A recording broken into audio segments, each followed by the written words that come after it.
Alors, tout à l'heure, tu sais, on avait fait de telle sorte qu'on avait appelé quelque chose vitesse et on l'avait mis à configurer en haut. Ici, tu vois, tu as 0,02. Qu'est-ce que c'est? C'est la modification de la vitesse. Et ça s'appelle l'accélération.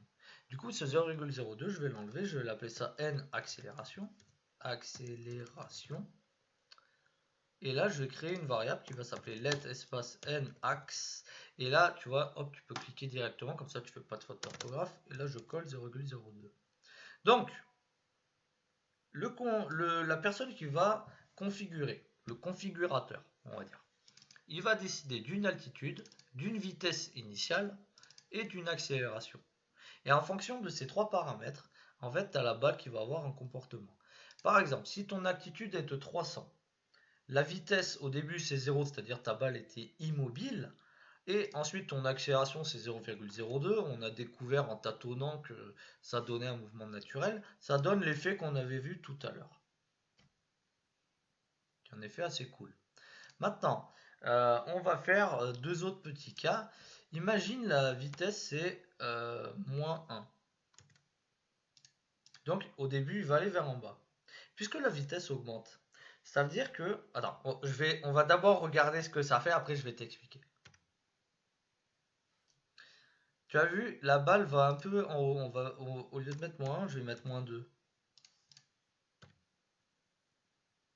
C'est trop fun. Donc au début, tu as vu, ça fait très naturel. La balle va comme ça vers le haut et après il redescend. D'accord? Pourquoi est-ce que ça fait ça? Je peux te l'expliquer. Je vais faire un paint. Imagine ça. Attends, je vais dessiner comme ça, un peu dégueulasse, hein. Moi, quand je dessine sur paint, c'est toujours dégueu. Euh, Imagine ça, c'est le temps qui passe. Non, je vais pas le mettre là. Je vais le mettre comme ça plutôt. Après, en rouge, je vais mettre la vitesse. Tu sais, ta vitesse au début, elle est négative. Elle vaut moins 2. Après, ta vitesse, tu sais, à chaque fois, tu as ton accélération qui lui rajoute 0,02. Ça veut dire que... il est passé où? Ça veut dire que, hop, ta vitesse, après, elle augmente. Elle augmente, elle augmente, elle augmente, elle augmente toujours comme ça. D'accord? C'est ton accélération qui fait que ta vitesse augmente toujours de manière constante. En fait, si on remarque, il y a trois points un peu spéciaux. Il y a celui-là, celui-là, et par exemple, on va dire celui-là. En fait, dans le premier, la vitesse est négative. On avait vu la vitesse est négative, c'est-à-dire la balle va vers en haut. Ensuite, entre le premier et le deuxième cercle, la vitesse est de moins en moins négative.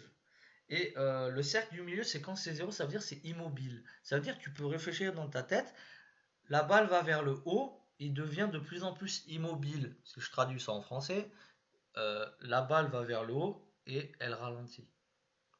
Ensuite, au deuxième cercle, c'est immobile et la vitesse va augmenter. Ça veut dire la balle va aller vers le bas. Donc là, si je comprends bien, la balle va vers le haut. À un moment, il s'arrête et il va vers le bas. Mais il va vers le bas de plus en plus vite. Donc il accélère en d'autres termes. Et on a bien ce mouvement-là. Tac. Là, vitesse égale 0 quand je suis ici. Et hop, il redescend. Moi, ça me rappelle un peu les cours de physique qu'on avait quand on était au collège avec des trucs comme ça. Mais voilà, c'est le même délire qu'on a représenté à cet endroit-là. D'accord. euh, Je réfléchis à ce qu'on pourra faire après.